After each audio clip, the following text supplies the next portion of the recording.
Hello everybody, welcome to the first monthly muse.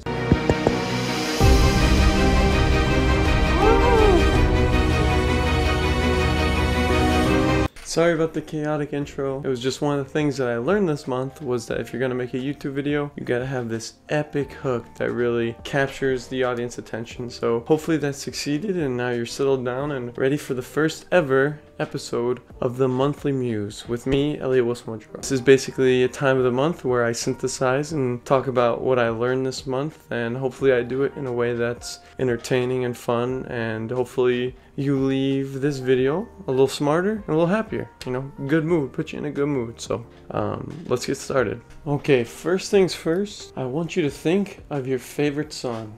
I'll give you a moment. Okay, got it? Now I bet my bottom dollar that your favorite song has this instrument in it. Kind of sounds like can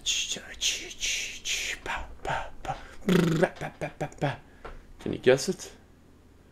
A drum. Good job, Jeremy. Very astute. So everybody knows what the drums are, and yeah, it falls into everyone's favorite songs. But like, at least for me, I had no idea how they worked, you know? Like, what's the general pattern that they use? And if I wanted to make a beat, like what is the most basic drum pattern? And so I want to show it to you real quick. I'll make it in FL Studio real simple, like you'll learn, you know, what's kind of going on underneath the curtain.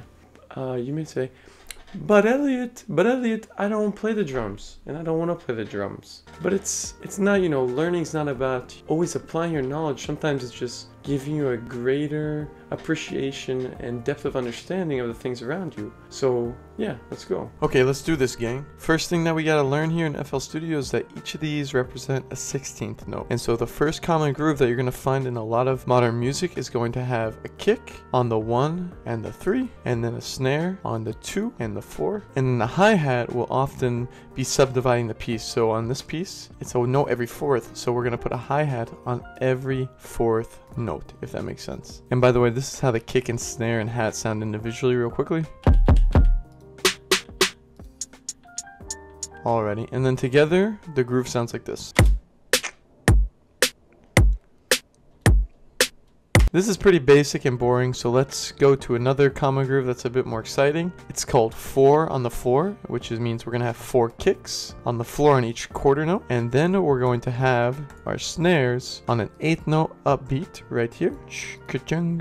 And then what do we say about the hi-hat? It's a consistent piece that subdivides, so it's going to be on every 8th note. The hi-hat's going to just create a nice background kind of cymbal-esque sound. So here we go.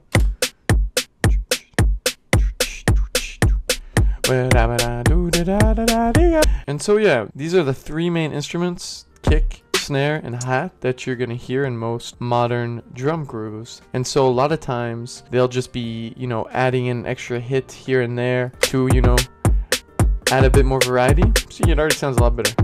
But most of the time it's going to be building off of, you know, these basic grooves. Another part of drumming that everybody loves are the epic fills. And other than sounding epic, the fills help bring music into a new section. So a lot of times you'll hear a big juicy fill before the verse enters a chorus or pre-chorus. Or when a chorus drops off into a more quiet verse, you'll have a fill that creates that feeling, you know. One thing I learned is that the fills don't always have to be crazy and loud and spectacular. They can be more quiet and maybe even lose some of the instruments that are playing within the consistent groove of the piece. So that's also something to listen for next time you hear your favorite piece, along with trying to see if it fits into any of those basic grooves that we talked about. And so it kind of goes back to, although you're not going to go play drums now, next time you hear that favorite song of yours, you'll probably understand the drums to it a bit better, which will make you appreciate it and understand it on a deeper level. And I feel like this idea somewhat leads us to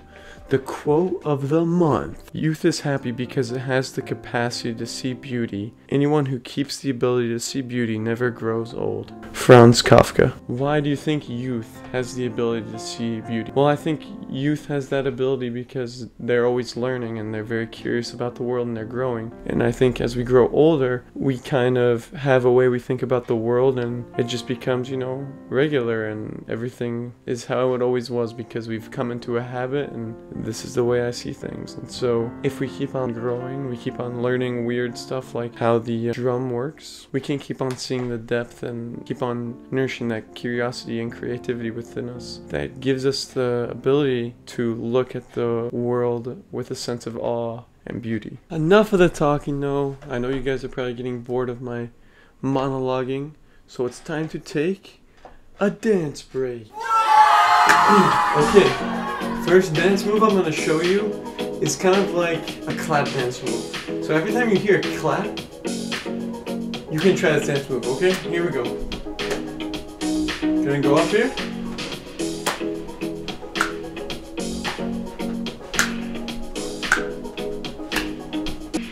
The clap has left us, so now it's time to learn a new move.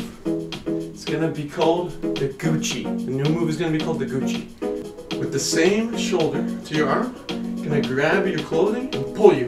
You're gonna jump with the toes.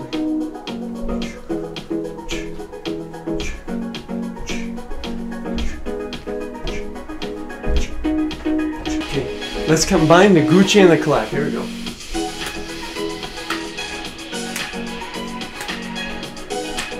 You can also snap with the clap.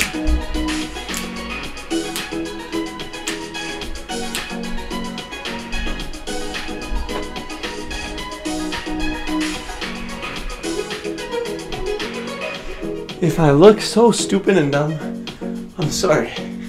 Just for the sake of learning, you know? Hopefully you guys get up and dance with me.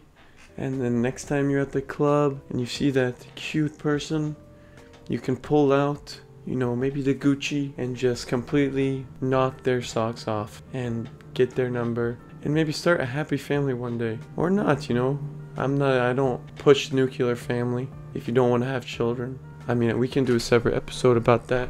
It's a big question. Getting off topic. The next thing I want to just talk about is a couple ideas from my general learnings that I think are interesting. And the first couple come from Naval Ravikant, who's a pretty popular thinker right now. And the first quote I have from him, it says, "Escape competition through authenticity." You know, if you can harbor your own skills and find your voice that's completely unique to you, you don't have to worry about AI taking your job. You don't have to worry about some younger, cuter dude coming in and taking your role in the office because you've put in the time to sing your song that nobody else can sing. And so that's kind of what inspires me when I'm feeling a little lazy. Just like, I want to figure out what I can do. And the only way you can really diversify yourself is, you know, put in the time to develop those skills and figure out what I can do. In what ways is it different? What ways is it similar to other people? So escape the competition through your own authenticity. I don't know, it sounds cool. Maybe it's a bunch of hokey poke, but another idea that he had was you have to be impatient with your actions, but patient with your results. And that's something I think is very wise and true. There are lots of things, obviously, that you can do that are going to be great for you in the long run, but you won't really see their results for a super long time. Whether it be going to the gym and working out or, you know, trying to learn a new instrument, it's going to take you a long time for those results to fully pay off. So be patient with waiting for those results. You know, don't be so hard on yourself, but be impatient with getting up and going and getting it done, you know. Let's go. If you see something in your life and you know it can make your life better, even if it's making your life better way down the line, be impatient. Go get it done. Start trying. Go for it. Another idea that I came across this month that I've been musing on a lot is Robert Greene's idea from his book The Daily Laws, where he says that people suck at socializing because they're so self-absorbed and within their own head that they really struggle to connect and listen carefully and ask good questions when communicating with somebody, and that people are very interesting. You just never really give them a chance because you're just so caught up in your own anxieties and in your own head. And I feel like I definitely can relate to this. this, and I want to be better at talking to people. And I feel like something I struggle with is just feeling like, oh, I'm so bored talking to this person, like, oh, I'd rather go do something else. And it's like I'm just being so self-absorbed and like not giving this person a chance. I'm not really listening. I'm not really wondering what is a good question I could ask. He talks about how when you're speaking to someone, it can be a place for you to leave your own anxiety and your own thoughts and your own mind behind. And that way I think talking to people will become like a little reprieve for me, like a nice little break from me, where I'm gonna focus, you get to talk, what's going on. Yeah, so next time you try to talk to someone, try to be a little less self-absorbed and within your own head, and really try to understand that person and ask them interesting questions. I'm going to be trying to do that to improve my socialization and my happiness when talking to other people. Another idea that is kind of tangential, Another idea that's kind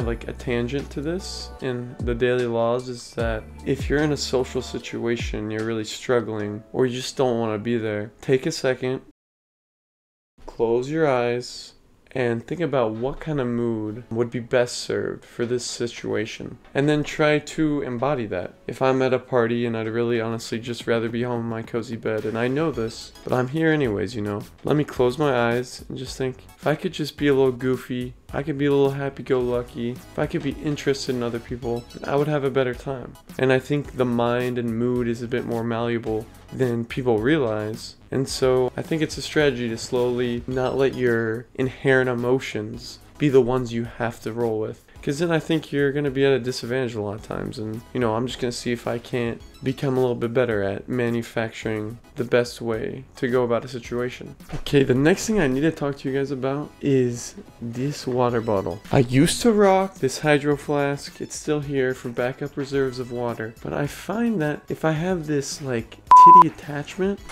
I just drink so much more water. Like, I become an absolute hydro homie. It just makes water way more fun. You can do trick shots. Jesus Christ. So yeah, I would highly recommend, if you're trying to drink a bit more water, find something that has this little, I think it kind of connects back to breastfeeding in a way. It just feels natural and gives me more of a sense of protection and love. Man, I need to put some milk in this. Not sponsored, by the way. But you know, Gatorade. If you see this, bro, hit me up. Hit me up, G.